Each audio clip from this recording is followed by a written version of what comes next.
واللي فات حماده واللي جاي حماده تاني خالص. احنا نملى العالم كله مخدرات عشان نتوه الناس، ما تعرفش مين مع مين، وتتخربط الكراسي. هو ده اللي انتوا عايزينه صح ولا ايه؟ الدنيا فيها ايه؟ ماشيه رايحه فين؟ ها؟ عايزين الكراسي تتخربط عشان ما تعرفش مين مع مين، وندخلوا مخدرات كتير عشان نتوهوا الناس. بس انا صاحيلكم من قلب مصر اهو، واصحى. انت بتتعامل مع مصر، عارف يعني ايه مصر؟ تحيا مصر.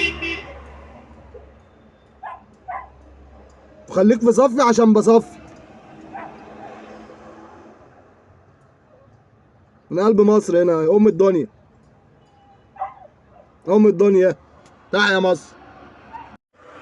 طبعا مفيش اي كلام تاني غير لما نقعد على الكراسي بتاعتنا، عشان احنا ما بنقعدش على كراسي حد.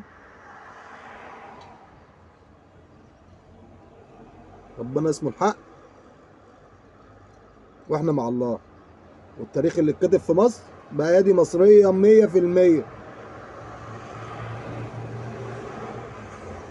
ده تاريخ مكتوب بأيادي مصرية.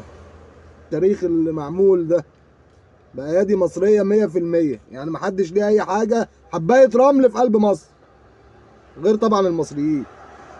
دي أرض مصرية، وأي حد ملهوش الحق ياخد جنسية مصر غير أهلها. بعد إذنكم يعني، إن مصر للمصريين وخير مصر للمصريين. واحنا مستنيين نشوف الكراسي بتاعتنا. غير كده مالكمش حاجة عندي تاني، ومحدش يعارضني في أي حاجة. ولسه مكملين.